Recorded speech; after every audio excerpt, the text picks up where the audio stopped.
Hi, this is Janice Lopez from the International Organization for Migration, and welcome to the Migration Health Research Podcast. In this issue of the Migration Health Research Bulletin number 28, we feature publications focusing on migration data, migration health research priorities, and infectious diseases including tuberculosis and COVID-19. For our audio podcast episode, we spoke with Dr. Sifrash Gelaw, IOM Senior Global Radiology Coordinator, on the key findings from the IOM study that evaluated the diagnostic accuracy of 3 commercially available computer-aided detection systems for detecting tuberculosis. Let's listen to Dr. Sifrash.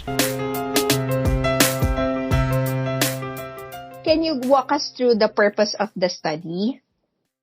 The purpose of this study was mainly to inform policymakers like WHO conducting this diagnostic accuracy of 3 artificial intelligence-based computer-aided detection systems for detecting tuberculosis independent of the AI companies offline and using screening population and using culture and expert radiologists as reference standard. So this study was initiated by WHO and it was conducted in collaboration with FIND and CDC. 3 CAD systems were included, that is CAD for TB, Lunit Insight, and QXR. Cases were read by the 3 AIs offline, installed in IOM system, and it was reinterpreted by 2 IOM expert radiologists who are experienced in screening and blinded from AI results. And the sample size also were calculated based on the target to produce accuracy at 90% of sensitivity and 70% of specificity. That is the target for WHO product profile.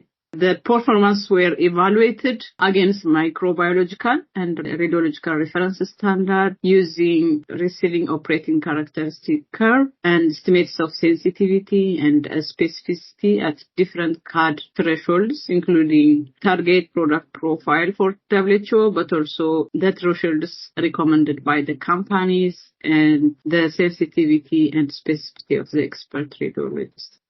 Additional to that, analysis against the subgroup of population were also done, and similar evaluation was done for the subpopulation.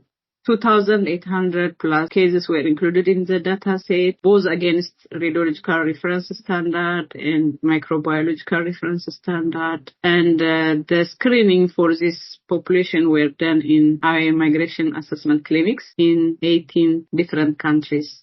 All the migrants are migrants bound to the U.S. and the cases were included after we got approval from CDC, from IOM Legal Counsel, and the study has ethical approval from McGill University in Canada. Can you kindly elaborate on the key findings of the study? The findings from the study demonstrated that the 3 CAD systems, that is Lunit, CAD for TB, and QXR, had a relatively comparable diagnostic accuracy in detecting TB on chest X-ray when studied against the microbiological reference standard as well as the radiological reference standard. They had also comparable accuracy against expert radiologists. When we go detail, Lunit performed relatively better than both QXR and CAD for TB against microbiological reference standard with non-overlapping confidence interval. And then CAD for TB and Lunit performed better against QXR when it's compared against the radiological reference standard. Moreover, the subgroup analysis showed that the performance of the CAD can be impacted by characteristics of the subgroup population. For example, those who had history of pulmonary TB compared to those who do not have history of TB, as well as those who had smear negative results compared to the smear positive, and those with additional view compared to those without additional view, had lower AUC, that is the area under the curve of the receiving operator characteristic curve. That means there was some impact on the performance of the CADs. Other subgroups also were analyzed, that is sex, age group, HIV status, symptoms, region, migrant type, and image quality. There was some trend, but most of them had overlapping confidence interval. So that needs further study if it was a population subgroup or a sample size effect. What do you think are the practical implications of this study, or how can this be used more widely in terms of operations or in terms of our health assessment programs? The study has provided valuable information on the accuracy of the AI products for TB screening when they are studied independent of the AI companies using culture and experienced radiologists in screening population. This is one of it is a rare kind because most studies didn't include a screening population. Most studies were done in collaboration with the companies and using gene expert instead of culture. So this study has provided new information in a different setup.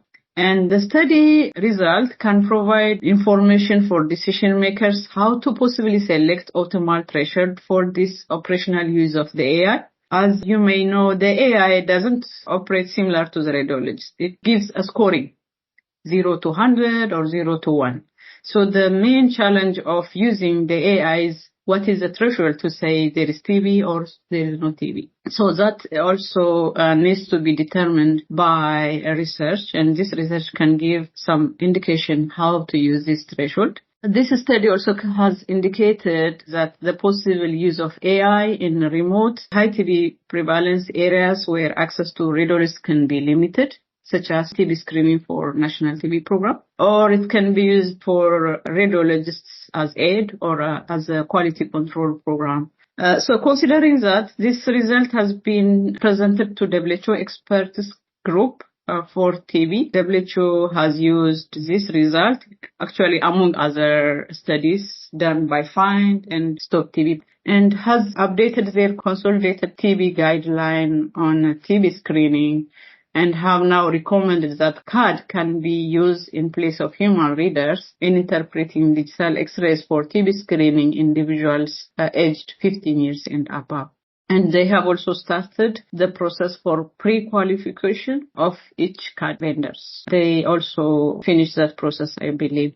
In another role, for example, for our TB screening of migrants, it has given good indication that CAD can aid our operation, but there are many other things not very well known, like the operational performance, the effect of image quality or additional views, and the technical issues which we may encounter, and all other operational requirements. The plan is this help us to do now to move to operational research. And IOM, in collaboration with the other governments, is preparing to do pilot study on the teleradiology QC and evaluate the result further using operational research. And because of this result, the other receiving country governments are very highly interested to collaborate, including Canada, CDC, US, and Japan government.